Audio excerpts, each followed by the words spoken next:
Thank you for coming today. Thank you for letting me spend some time with you. Just a quick note about myself. My name is Paul Grizzaffi. I am a QE automation architect for Cognizant Soft Vision. My job is to go in and help teams ramp up their quality engineering process and help them with the implementation, particularly around test automation. I spent my career focused on test automation. It's just one of the things that I'm really passionate about for technology. And I'm also an industry advisor for the Advanced Research Center for Software Testing and QA at UT Dallas, here in the Dallas area, and the Software Testing Professionals Conference. And as Mike alluded to, if you want to come chat with me about automation or Aussie, I'm equally comfortable speaking about both. If you want to contact me outside of this forum, here's my info. This will be up on the last slide, and I think it's up on the speaker bios as well.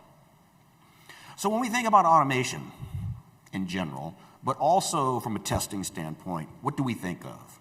We think of the robots, right? So really, when I go to conferences, especially when I go to testing conferences, and we talk about testing and automation, it always comes down to a few things. Scripts. We have some scripts that do our testing for us. Then, how do we get the scripts? Well, they come from test cases. How do we get the test cases and turn them into the scripts? Well, we use one or more tools for that. Then, we point that at our regression testing, because regression testing is the long pole, right? It's the thing that takes all of the effort, takes forever to do, and automations can be great for that because we can run in parallel, and we can run it at midnight, we can come in the morning, we find out all this stuff, because we want to save time. Time is of the essence, all the time, right? We want to ship faster, we want to spend less time doing this thing because we want to go on to the next new thing. Awesome. What are we going to do with all that saved time? Wait a minute. If they automate all my testing, they'll lay me off, right? Oh, no, never mind, because that's not what happens. It's a lot of work. We're not going to go fully automated any time in our lifetime here, right? And don't worry, I've been through this with other companies and other organizations. Scripts are brittle. You know, we change the app a little bit. We got to re-record, or we got to do drag and drop, or we got to go change a bunch of code. And the automation's inconsistent. You know, that test case 74, that one's never really passed. And so we just don't run that one. And test case 647, that one works most of the time, but then it fails. So what do? We run it again, right? We run it again. If it passes, then good to go, ship it. Who has said or heard these things? I have. I've said them, I've heard them, especially earlier in my career, but sometimes now I do it as well. So, did I break your automation just now? Right? Did I break your heart about how automation goes and works and what we generally talk about when we talk about automation? It should and it shouldn't, right? There's hope. There's hope. That's what we're going to talk about today. But before we get on to non-traditional automation, we talk about traditional automation, because traditions are important. Like Thanksgiving here in the US, traditions are important, and they can play an important role in our lives and in our technology. Yes, traditional automation is based on test cases. There's nothing wrong with that. There can be value there. These things are good at detecting behavior changes. It absolutely can reduce effort on smoke testing and regression testing and other types of test case-based testing, because the machines are doing some or all of the work for you in those instances. Certainly earlier execution, right? Every time somebody pops some code in the repository, everything gets built, the bits get blown out to wherever they get blown out to, and then we can run some tests against there. Or we can say, you know what, this particular suite runs for 2 hours, and that's not anything we want as a gating on every deploy test. So we're gonna run those at midnight, and we'll come in the morning and evaluate the results. I've done this. I'm doing this now with one of my clients. It can be valuable when applied judiciously. But is there something else? Are we missing something? Is there a gap in our testing and our approach to quality, particularly when we talk about test automation, that we could exploit? So let's think a little differently. What this guy's wearing here is called the Fortis exoskeleton, developed by Lockheed Martin several years ago. I don't remember what year it was. But the idea here and you can see he's holding a grinder. I don't know anything about grinders really, but my understanding is that they are heavy, awkward, sort of unwieldy when you try to put them up against the metal or whatever it is you're grinding. But this contraption, this suit, this exoskeleton, allows you to hold heavy and awkward items and use them for extended periods of time, much longer than you could if you were just doing it by yourself. Now, this is literally Lockheed Martin, literal rocket science, right? Why didn't they just build a grinding robot? Just automate the whole thing. They decided that the right way to approach this is not to replace the human, but to help the human. So instead of thinking about how to replace humans, whether they're developers or testers or operations engineers or whoever, let's think about how do we help them? What makes us as humans more effective and more efficient, and what technology can help us implement that and realize that effectiveness or efficiency? And what's valuable? Well, one of the valuable things is time. A human's availability, right? We're all human to some level, right?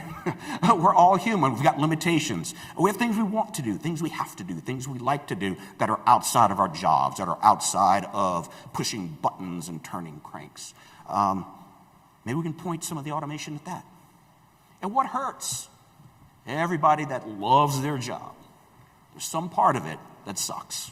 Some part of it that's painful. If we could spray a little automation medicine on that pain, your employee satisfaction goes up, you're less fatigued, perhaps you can be more effective or more efficient at the remainder of your job. So when I talk about testing a lot of times, and I talk about test automation, I talk about automation because those are the words people understand, but I like to couch it in the term assistance. So we come up with this additional term called automation assist. And automation assist is really an umbrella term for non-traditional automation because words mean things. And changing the meaning of words that are deeply ingrained in our culture, in our technology, in our organizations is very, very difficult. So instead of changing the definition of automation, well, let's leave automation as it is, right? Test cases and stuff. Let's have this other term for anything that's non-test case based. And really, it's technology that is going to help increase the value of a human's time. And I kind of break these down into three categories. One is off-label tool use. So if you're familiar with pharmaceuticals, off-label use of a medication is to take a medication that was originally intended for something, but they found out it has a positive side effect for this other thing. My mother-in-law has macular degeneration in one of her eyes. She doesn't take a macular degeneration medication. She takes a cholesterol medication that, as a side effect, stops macular degeneration or greatly calms it down, right? We can apply this in our tools world as well. Tools that are good at working in the traditional space can also work in the non-traditional space. And then sometimes what we want, what we need, doesn't exist yet, either because we're doing something freaky, we're an outlier, or we have some proprietary technologies that the off-the-shelf tooling doesn't do for us. We have to build our own stuff. And then the third facet here I'm not going to get to today, partially because of time and partially because most of the people here, I believe, probably would know this, but taking tools not traditionally used in automation and using them for automation, what I do is I take people through a mini walkthrough of command line tools that do text processing like grep and awk and things like that. So let's look at some real-world examples that I've seen in my career where we use these non-traditional tooling approaches to provide value. So the first thing we're going to get to here is called a flow checker. So the premise of why we needed a flow checker was we were doing a data center migration for arguably our largest and most complex product. It was really less of a migration and more of an evacuation. We were quickly taking everything from the old data center that could not be kicked. All right, if it could be kicked, it stayed. So racks and servers and cables and routers and all those things were staying. We're taking basically the bits and shifting them into a new alien world with new servers, new network topology, sometimes new versions of operating systems. But the software itself outside of some configuration aspects, was going to be the same. And the data was going to be the same. So how do we test this? Well, we could just run all of our tests against it, right? But the way the product was broken out with this operation of running all the tests against it would have had to happen about 8 or 10 times, and it just wasn't time sensitive or time capable for us to be able to do that. So we had to come up with something else. Fortunately, we had learned a lesson on a smaller and less complex product a year earlier doing the same migration. And the idea was it was going to work or it was going to be egregiously broken. So what does that mean, egregiously broken? Yeah, you were either going to get the data and the responses that you expected, or you were going to get a 404 or a 500. You're going to crash, or you're going to non-responding, something along those lines. Off by one errors were not going to happen.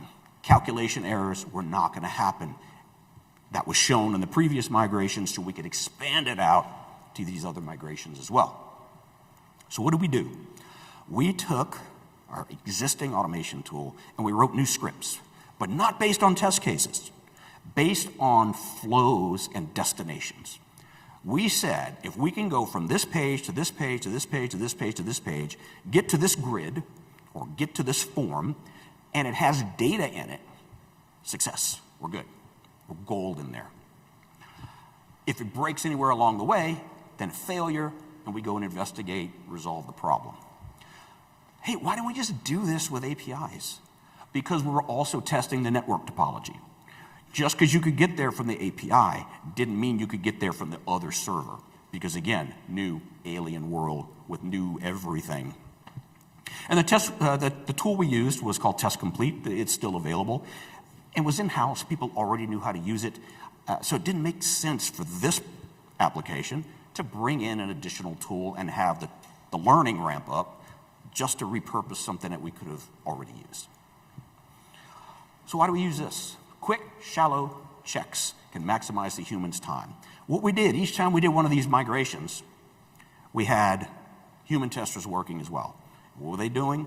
They were on the high critical clients, the ones that spent the most money with us, the ones that we had the most problems with or more recent problems with, the ones that we were going to get yelled at the most if we had a problem with their migration.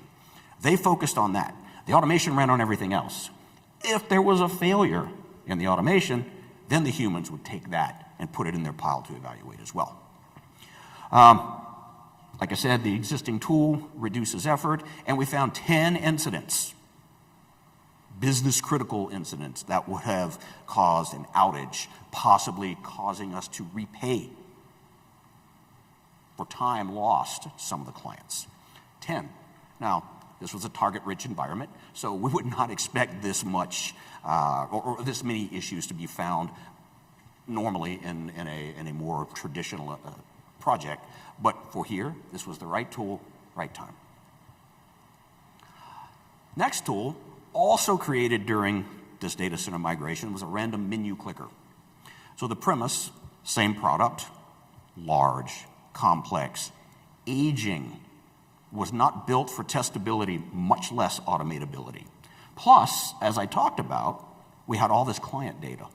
And the icky part about the client data was not only did it contain the actual data for the client, it contained configuration information. So instead of one product with 600 different client bases, it was really more like 300 different products, to the point where sometimes this menu would show up, sometimes it wouldn't. Sometimes it would be in a different order. Sometimes the items in the menu would be in a different order, depending on how the client had configured the application.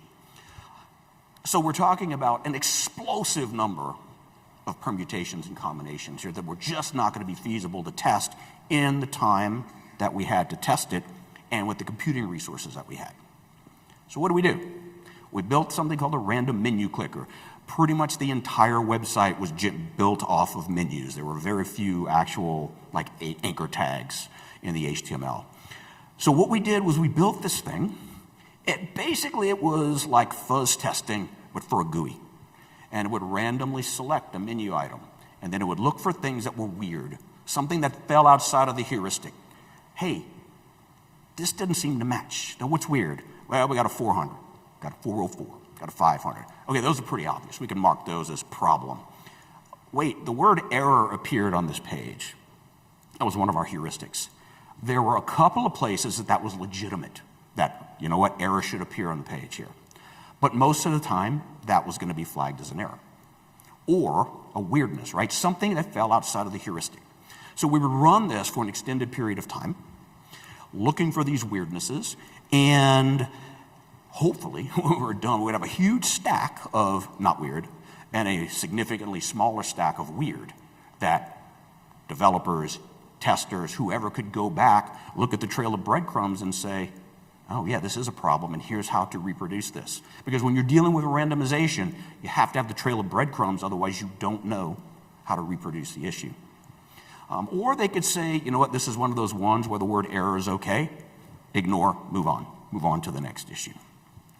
So we built this using Python and a tool called Selenium. If you're not familiar with Selenium, basically it is a toolkit, a library that will poke and prod the DOM in a browser. And it does a little bit with the browser outer bits as well, but mostly it's a DOM poker. And we use Python because it was the fastest way to build this in Selenium. And Selenium is open source, so we didn't have to pay any licensing fees for it. We found 4 issues in just the first week. Just the first week of use, 4 issues, any of which could have been considered business critical. Again, target-rich environment. I worked on one of these for a different company where it was a link clicker, and it took a month before we found the first issue. But look, 32 hours to do this. It's 3 days. 3 days, we found 4 issues of high value proposition for adding randomization into your testing. And why did this solution? Selenium was the right tool. We didn't have to worry about competing with licenses with Test Complete. Could we have done this with Test Complete? Yes, but I couldn't get the reporting out of it the way I wanted at the time. But also we'd have had to decide, okay, we have 30 licenses for Test Complete. Which ones are we going to do the flow checker? Which ones are we going to do the random menu clicker? This way we didn't have to worry about it. And since it's open source, we had broad license usage. We didn't have to worry about how many of the licenses or where we were running the code, because the Test Complete that we had was license served, floating licenses. Selenium, in this case, no restrictions there. So jumping a little further in my career, ACH File Checker. So ACH files are, and you've probably seen them on your bank statements and stuff, the automated clearinghouse. And long story short, there are these files that have a bunch of complex information about transferring money from one place to another, like different bank accounts. So the premise here is part of the testing for this one client, they needed to check the ACH files that they were generating. And it was this arduous amount of effort to do it manually, to the point where they were checking only a handful of very critical items. And there could have been hundreds of other errors in the ACH file that were missed just because of time. So we're going to build this checker and shove it into each automated test that was going to run that created ACH files. But the client ran out of cash. They're like, nope, we got to end this project. So we've got this library mostly done, but it's not baked into the automation framework yet. There's no way to call it. So we could have just said, sorry, man, here you go. Just put it on the shelf or put it in the bit bucket, right? But why? Why not realize the value that we already had, or the effort that we put in there, and turn that into value? So we just created a command line app to do the checking. And we, I think, had about 80% of the checks in there that we wanted, but that's 80% more than they had before we started writing this for them. And it took about an afternoon to do that part. I mean, the ACH part was much more effort, but just to build a little command line that you can run from command or PowerShell or whatever, afternoon to build that. And it eliminated hours of testing. Run all the tests. You've got all the ACH files written to a common location. Run them through the checker, and any that flagged as, nope, we have a problem here, then the human can go back and evaluate. Why this solution? Cheap, fast way to realize value. Because again, as long as it's providing value, and this is not just for testing, right? This is for any time you're going to get technology to help you do your job. If it is producing more value than it is taking effort to create and maintain, it's probably a good idea.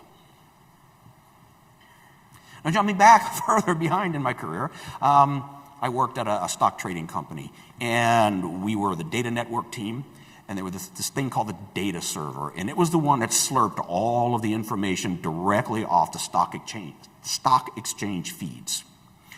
And the premise here is that regression, and I got that in quotes because it's not regression testing the way most of us would think of regression testing, where we've got all of these test cases and we know what the inputs are going to be, we know what the outputs are going to be, and we check the expected outputs. This was going to be different. And what we were doing was we were testing between the current version of the data server and the one that the devs just delivered to us. The way the testers were doing this was they were bringing up a little UI on one server, a little UI against the other server, type in the symbol, type in the same symbol, click go as quickly as they could to make sure that nothing changed in between, and doing that for, I think it was about 100 symbols, and it was taking 8 hours to do this test once. Took the testers 8 hours, 2 of them doing it, they each took an afternoon and did it at the same time and reported back. I looked at what they were doing and said, there's got to be a way. There's got to be a way to automate this. And there was. Not out of the box. We had to make changes. We had to make changes in the application to make it testable, to make it automatable. So we wrote a comparison tool to connect to both servers at the same time, which is going to eliminate that or reduce that window of delta where the symbol could change in one and not the other. To do that and do the comparison of the, 12 fields or whatever it was at the time that we needed to compare on each of these symbols. I don't remember how long it took to write it, but I remember telling the VP it was going to take about 6 weeks for it to break even if we remained with our current release cadence. The current release cadence for that particular application was about 3 releases every 2 weeks. Well, wait a minute. What if we could do 2 every week? What if we could do 4 every week? Changes the value principle. That's why return on investment for automation and cost-benefit analysis for these types of things are difficult to do. They're possible, but you have to think about all these additional facets. We use C++ because that was the language that was used in the company. I didn't see any reason to bring in a different language to build this. Traditional test scripts not appropriate. Why? We didn't know what the oracle was. We didn't know the source of truth. We knew what we were sending out. We had no idea what was coming back. We just knew that it had to match what the old version was telling us at the same time. Now, some of these we could record and play back in. Others had encoded feeds where we couldn't do that. So we could still do certain amounts of this testing outside of slurping right off the hose, and we did a lot of testing that way. But for this particular part, to get this to work and verify that it was working with the current implementation of the feed, we had to do it live. And a product bug was found during just the first execution. Now, I'm not saying that the testers wouldn't have found it, but they would have. What I'm saying is we have now computerized, we've automated what they were doing, and it is catching things that they would have caught. Now they have 8 hours of testing effort they can spend somewhere else. There's something called an equivalence checker. The premise here is at a client where they were replacing some middleware. Okay, we got our back-end stuff, we have our SOAP interface, and in the middle there's this broker thing, all right? They're going to replace the broker from the one that's been supplied by a vendor, and they're writing their own. Okay, that wasn't my job to ask why they're doing that, but other people were asking those questions. But that was the job. But the job was make it do the same thing. If I put in this information with the old middleware, I need the exact same back with the new middleware. Very similar to the previous data regressor problem. But we knew ahead of time what the information was going to be, the oracle, right? The old version was our oracle. We weren't dealing with hot, volatile output. So what we did was, let's look at grabbing the production requests, all right? Grab the production requests, shove it in, check it against the existing and the new version. Compare the results. The effort, right, then profit. No, so we didn't implement this yet because by the time I rolled off the project, we didn't have it implemented on production because there's the rub. You can do this when you know what the input's going to be. We did it in the pre-production environments. It worked very well. But doing it on random input from production, now you got to figure out, okay, number one, do I have a PII problem? Do I even want to do this with my production data and actual user data?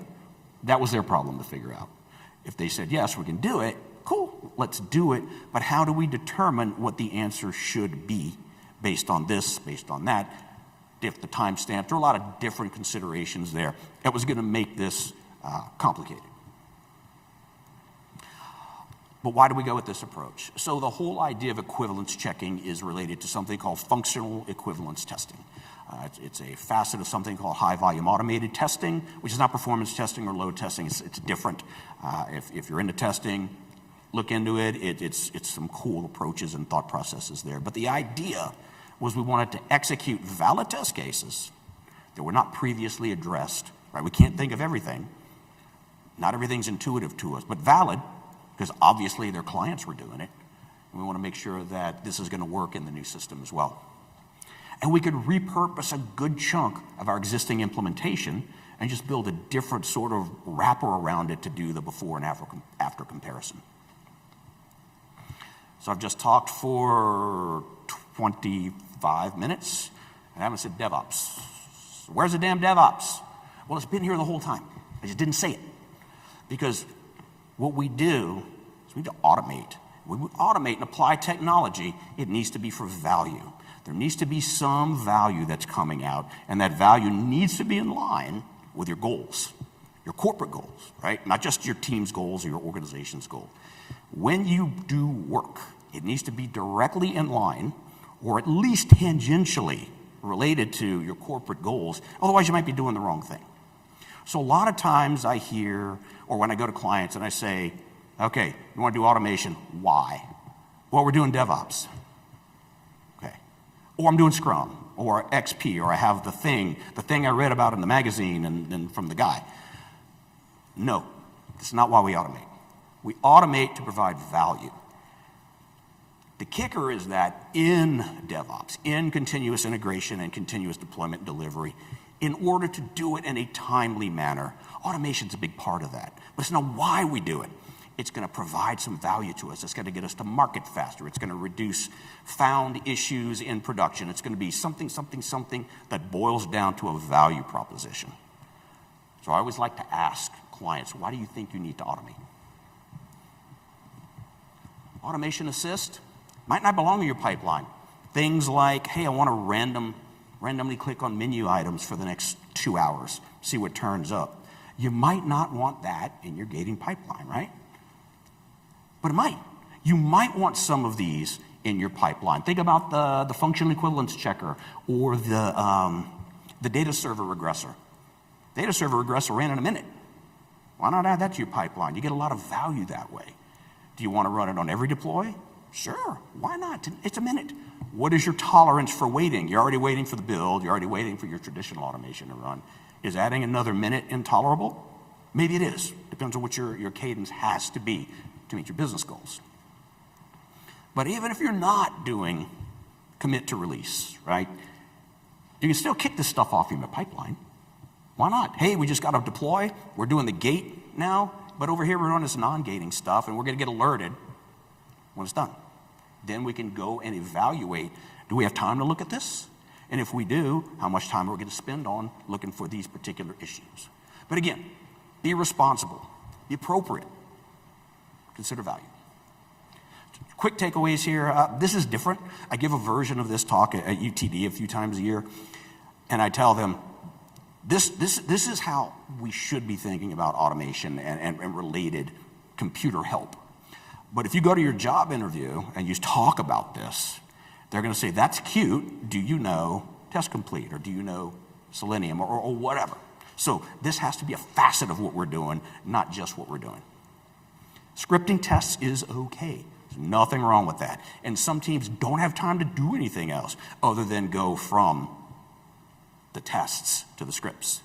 But that's just an implementation of automation. That's not what automation is. The situational helps, right? We knew in the situation with the data center migration and the flow checker that doing a full-blown regression suite test wasn't going to be valuable. It's going to waste time. It helped us make a decision on what to do. Think about your ecosystem. Where's it going to run? Who's going to run it? That's how we made language choices. And the lifespan. We didn't get to the example for this one, but automation can be disposable. You can build something that runs exactly one time. Why would you do that? Why would you automate that? Because it's going to save you weeks of effort, because computers are better at some things than humans are. And I think I'm about out of time. Yes, no? I can take questions if I have time. Nope. I am here the rest of today, and I think most of tomorrow, so if you want to talk testing or metal, come on by. Other than that, thank you for your time.